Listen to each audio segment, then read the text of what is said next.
آئی M F کا اصل agenda ہمیں غلام بنانے کا ہے، ہمیں امپاور کرنے کا، اپنے پیروں پہ کھڑا کرنے کا نہیں ہے. اور آئی ایم ایف ٹیبل کے اس طرف بھی بیٹھتا ہے، ٹیبل کے اس طرف بھی بیٹھتا ہے. یہاں اس کے ایجنٹ بیٹھے ہوتے ہیں اور پاکستان کی قوم کی قسمت کا فیصلہ کرتے ہیں. ہے تو یہ کیئر ٹیکر گورنمنٹ، لیکن اصل میں مقبول باقر صاحب پیپلز پارٹی کی ایکسٹینشن بنے ہوئے ہیں. پیپلز پارٹی کے کہنے پر وزارتوں کو تبدیل کر رہے ہیں. پیپلز پارٹی کے منصوبے ان کے نزدیک بہت اہمیت رکھتے ہیں، چاہے اس میں کتنی بھی کرپشن ہو. اور روبوٹک سرجری کے نام پر جو فراڈ کیا جا رہا تھا سندھ کے عوام کے ساتھ، اس کو اگر ہیلتھ منسٹر نے روکا تو ان کو پریشانی ہوئی کہ پیپلز پارٹی کے منصوبے میں نہیں روک سکتا.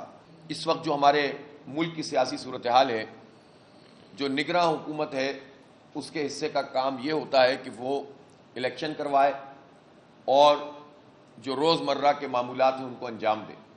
لیکن آئی ایم ایف کے ایجنڈے پر مسلسل مہنگائی کو بڑھانا، مسلسل بجلی کی قیمتیں بڑھانا، مسلسل گیس کی قیمتیں بڑھانا، یہ caretaker government I M F کی غلامی کا وہی تسلسل ہے جو پچھلی حکومت کر رہی تھی. اور آپ نے دیکھا کہ اس وقت گیس کی قیمت میں 173% تک اضافہ کر دیا گیا.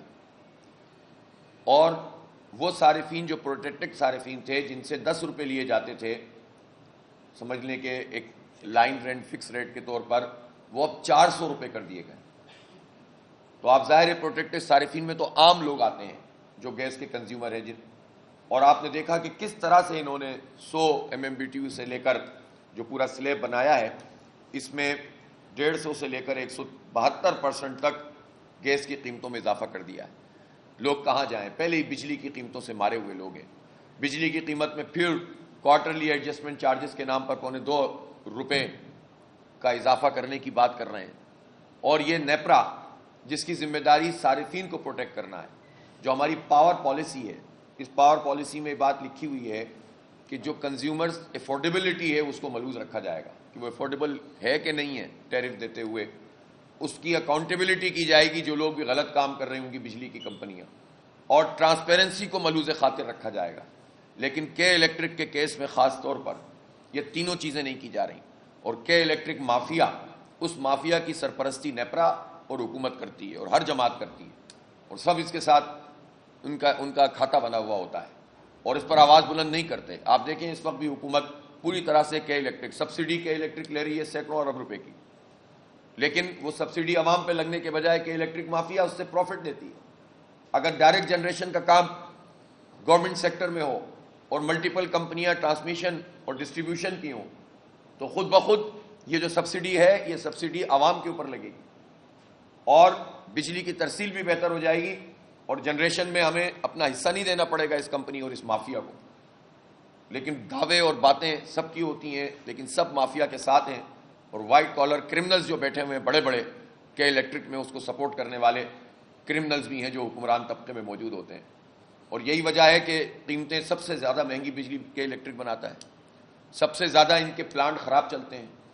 پلانٹ یہ خراب چلاتے ہیں، اس کے پیسے ہم ادا کرتے ہیں.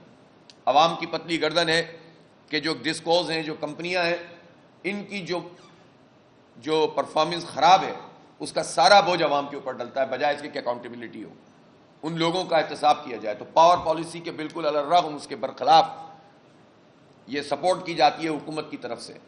پھر یہ سارے پیسے بجلی اور گیس کی قیمتوں سے نکالنا چاہتے ہیں عوام پہ بوجھ ڈال کے، لیکن جاگیرداروں پہ ٹیکس نہیں لگاتے. میں پھر دہراتا ہوں کہ 4 ارب روپے پورے سال میں پاکستان کے تمام جاگیرداروں نے مل کر دیے ہیں، اور 264 ارب روپے صرف تنخواہ دار طبقے نے دیے ہیں ٹیکس میں.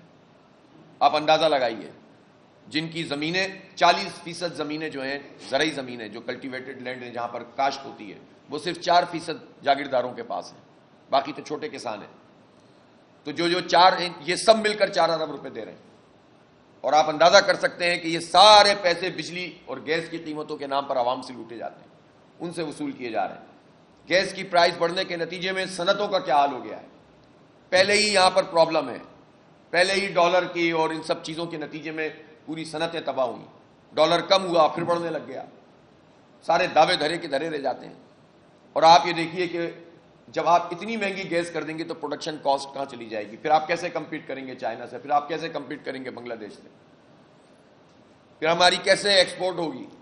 تو یہ ساری پالیسیاں جو آئی ایم ایف کے کہنے پہ یہ بناتے ہیں، آئی ایم ایف ان پر جاگیرداروں پہ ٹیکس لگانے پہ صرف بیان دے دیتا ہے، زور نہیں دیتا ہے. اس سے یہ پتہ چلتا ہے کہ IMF کا اصل ایجنڈا ہمیں غلام بنانے کا ہے، ہمیں امپاور کرنے کا، اپنے پیروں پہ کھڑا کرنے کا نہیں ہے۔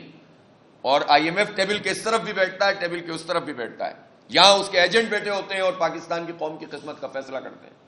اس لیے ہم کسی صورت میں بھی تسلیم نہیں کر سکتے کہ آپ اتنی مہنگی گیس فراہم کریں، انڈسٹری کو اتنی مہنگی گیس دیں، عوام کے اوپر اتنا بوجھ ڈالیں، اور اپنی عیاشیاں کم کرنے کے لیے حکمران طبقہ تیار نہیں ہے۔ جو ان کی گاڑیاں ہیں وہ چھوٹی نہیں ہو رہی، جو ان کے فری پیٹرول ہیں وہ ختم نہیں ہو رہے، جو یہ لوٹ مار کا نظام ہے وہ اس کو کنٹرول نہیں کیا جا رہا، اور سارا کنٹرول جو ہے وہ عوام کے اوپر لگا کے بیڑا غرق کر دو تاکہ کسی قابل ہی نہ رہیں، اٹھنے کے قابل ہی نہ رہیں۔ یہ وہ ان کی ٹیکنیک ہے جس کے ذریعے سے، لیکن ان کو یہ سمجھنا چاہیے کہ ایک حد تک ہی آپ دباتے ہیں، جب کوئی راستہ نہیں نکلتا تو لوگ پھر بھر جاتے ہیں۔ پھر اگر آپ زبردستی کریں گے تو انارکی پھیلے گی، پھر کچھ بھی نہیں بچے گا۔ اس لیے عوام کو ریلیف دیا جائے اور خواص کو جو ہے وہ کنٹرول کیا جائے جن کے اللہ تللے ختم نہیں ہو رہے ہیں۔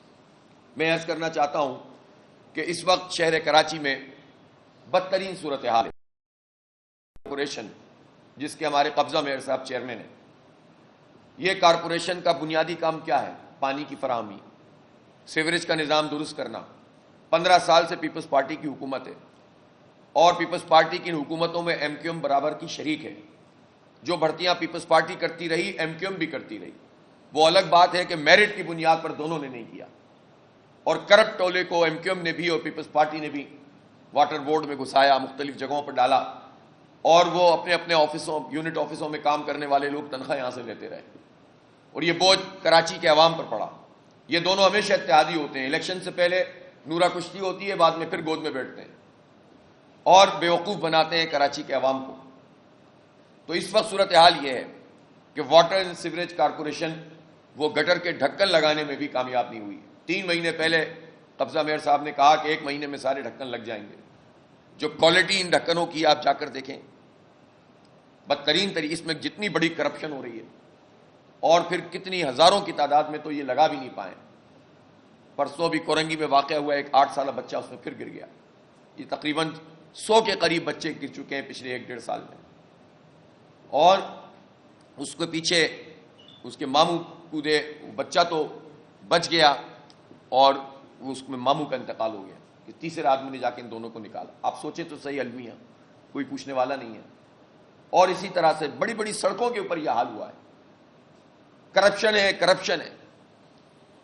K4 منصوبہ ہر حکومت آ کر دعویٰ کرتی ہے۔ ابھی بھی آپ دیکھیں کہ نون لیگ نے بھی آنیاں جانیاں شروع کر دی ہیں۔ یہ نون لیگ اتنے عرصے سے یہ کہہ رہی ہے کہ K4 منصوبہ ہم بنائیں گے۔ 15 سال میں پیپلز پارٹی نے تو اس کو کام کیا نہیں، پھر نون لیگ نے دعویٰ کیا تھا کہ ہم کریں گے، پھر PTI نے بھی دعویٰ کیا تھا کہ ہم کریں گے۔ 200 ارب روپے کا بجٹ رکھتے ہیں، 15 ارب روپے سال میں دیتے ہیں، کہتے ہیں 2 سال میں مکمل ہو جائے گا۔ ابھی بھی وہ پروجیکٹ جو 650 ملین گیلن کا 60 پہ کام ہو رہا ہے، 260 کے کام میں بھی 25% کام بھی نہیں ہوا۔ جھوٹ بولتے ہیں یہ سب، چاہے نون لیگ ہو، چاہے پیپلز پارٹی ہو، چاہے MQM، جھوٹ بولتے ہیں کراچی کے عوام کے ساتھ کہ ہم یہ کر دیں گے اور وہ کر دیں گے۔ جب پیسے نہیں لوگے تو بنے گا کیسے؟ جب K4 بنے گا نہیں، اور اس سے پہلے KB فیڈر سے K4 تک کے لیے آپ اس میں ریویمپنگ نہیں کریں گے، اس کو انہانس نہیں کریں گے، پھر یہاں اگر K4 بن جائے تو اس کی آگمنٹیشن، پانی لانے کا نظام نہیں بنائیں گے تو کیسے پانی آئے گا نلکوں میں؟ لیکن جتنا پانی ہوتا ہے وہ بھی ٹینکروں سے ملتا ہے، نلکوں سے نہیں ملتا۔ چند ہائیڈرنٹس کے اوپر کاروائی ہوئی رینجرز کے ذریعے سے، ہم اپریشیٹ کرتے ہیں، لیکن پھر کیا ہوا؟ اس کے بعد کیا ہوا؟ ابھی تو پانی کی کنزمپشن اتنی کم ہے، اس کے باوجود شدید کرائسس ہے پانی کا۔ تو گرمیوں میں کیا حال ہوگا، اور اس دفعہ گرمیوں میں لوگوں کے ساتھ کیا سلوک ہوگا؟ کوئی ایک پروجیکٹ بھی یہ ظالم لوگ 15 سال 20 سال سے حکمران، بلکہ میں تو کہتا ہوں 35-40 سال سے پیپلز پارٹی اور MQM کراچی کی قسمت کے فیصلے کر رہی ہے، اور کراچی کی قسمت تو انہوں نے برباد کر کے رکھی، اپنی قسمتیں ٹھیک کرتے رہے وقتی طور پر۔ ووٹ لو شاہ فیصل سے، ملیڈ سے، کورنگی سے، جائیدادیں بناؤ دبئی میں، امریکہ میں، لندن میں، عوام کے ووٹ اور عوام کے خون پسینے کی کمائی نچوڑو اور جا کر شو روم کھول لو دبئی میں، ملیشیا میں ہوٹل کھول لو، ایک دوسرے کو راکا ایجنٹ کہو، پھر مفادات کے لیے اکٹھے ہو جاؤ۔ بس یہی ہے کراچی کے لوگوں کی قسمت۔ اب کراچی کے لوگ اس بات کو اچھی طرح سمجھ گئے، تو یہ K4 منصوبہ اس پر پیسے دے نہیں رہے، اور ہر دفعہ آ کر ایک دوسرے سے مل کر کہتے ہیں کہ جو ہے وہ کراچی کے لیے یہ ہونا چاہیے, اس کو آئینی تحفظ ملنا چاہیے اور فلاں ہونا چاہیے. وہ کیا کیوں نہیں ہے بھائی 40 سال میں آپ نے؟ وہی منجن پرانے کوٹا سسٹم, آخری کوٹا سسٹم پچھلی حکومت میں کابینہ میں بیٹھی ہوئی تھی ایم کیو ایم, اور ایک ایس آر او کے ذریعے غیر معینہ مدت کے لیے کوٹا سسٹم میں اضافہ ہو گیا. وزارت تو چھوڑ دیتے, کر بھی کیا رہے تھے وزارت میں؟ آئی ٹی منسٹر, تباہ تو کر دیا. اتنا بڑا پوٹینشیل آئی ٹی کا ہے, 5 سال کراچی سے I T minister M Q M کے رہے, کچھ نہیں کر کے دیا, بیڑا غرق کر دیا. مزے کرو وزارتوں کے, گورنرشپ کے, اور کراچی کا بیڑا غرق کرو. اب کراچی کے لوگ بہت اچھی طرح سے ان سب لٹیروں کو جان گئے. تو پانی کا مسئلہ, سیوریج کا مسئلہ, اور اب پیپلز پارٹی جس طرح سے براجمان ہے, سندھ سالڈ ویسٹ مینجمنٹ الگ سے پیرلل نظام چل رہا ہے. سپریم کورٹ کے فیصلے کے آنے کے بعد آئین کے آرٹیکل 140A کے مطابق ان تمام محکموں کو نچلی سطح تک ڈیوالو ہونا چاہیے. یہ بات ہم نے جب چیف منسٹر جناب مقبول باقر صاحب سے کہی تو انہوں نے کہا ہم قانونی پہلو دیکھتے ہیں. ہم نے عرض کیا جسٹس صاحب آپ تو جسٹس رہے ہیں, آپ تو جج رہے ہیں کہ آپ اس واضح, بالکل واضح طور پر یہ چیز موجود ہے, اس میں تو کوئی مسئلہ ہی نہیں ہے کہ کیئر ٹیکر ہو کہ نہ ہو, آپ امپلیمنٹ کروائیے. فیصلہ ہے سپریم کورٹ کا, آئین میں بالکل وضاحت کے ساتھ موجود ہے. لیکن آپ یہ دیکھیں کہ پورا سندھ سالڈ ویسٹ مینجمنٹ کے تحت, اگرچہ کراچی چیپٹر میں قبضہ میئر صاحب اس کے چیئرمین ہیں, لیکن نہ ٹاؤن, جس کا بنیادی کام ٹاؤن اور یو سی کا یہ ہے کہ وہ صفائی ستھرائی کرے, پانی کا اور سیوریج کا انتظام کریں, یہ تینوں شعبے ٹاؤنز اور یو سیز کے پاس ڈائریکٹلی نہیں ہیں. بلکہ یہ کام ہو رہا ہے کہ ہے تو یہ کیئر ٹیکر گورنمنٹ, لیکن اصل میں مقبول باقر صاحب پیپلز پارٹی کی ایکسٹینشن بنے ہوئے ہیں, پیپلز پارٹی کے مفادات کا تحفظ کر رہے ہیں, پیپلز پارٹی کے کہنے پر وزارتوں کو تبدیل کر رہے ہیں, جیسے انہوں نے یونس ڈھاگا صاحب کی وزارت کے ساتھ کیا. پیپلز پارٹی کے منصوبے ان کے نزدیک بہت اہمیت رکھتے ہیں, چاہے اس میں کتنی بھی کرپشن ہو. اور روبوٹک سرجری کے نام پر جو فراڈ کیا جا رہا تھا سندھ کے عوام کے ساتھ, اس کو اگر ہیلتھ منسٹر نے روکا تو ان کو پریشانی ہوئی کہ پیپلز پارٹی کے منصوبے میں نہیں روک سکتا. میں حیران ہوں اتنا شریف النفس آدمی کیسے پیپلز پارٹی کے اتنا بی ٹیم یا اے ٹیم بن کر کام کر سکتا ہے. اور اس وقت بھی اگر آپ امپلیمنٹ نہیں کرواتے کیئر ٹیکر گورنمنٹ میں سپریم کورٹ کے فیصلے کو, تو آپ میں اور پیپلز پارٹی میں کیا فرق ہے؟ اور اب بھی اس پورا نظام جہاں پر منتخب لوگ بھی ٹاؤن کے چیئرمین, یو سی چیئرمین موجود ہوں, اور وہاں پر پیپلز پارٹی کے کوارڈینیٹر کے ذریعے سے کام چل رہا ہو, تو پھر سسٹم تو کام کر رہا ہے, اور سسٹم کے محافظ مقبول باقر صاحب بنے ہوئے ہیں. باخبر رہیے ہر جگہ ہر وقت بر وقت. ابھی سنو نیوز کا یوٹیوب چینل سبسکرائب کریں اور بیل آئیکن پر کلک کریں, اور جانیے ملکی اور غیر ملکی حالات و واقعات یقین کے ساتھ.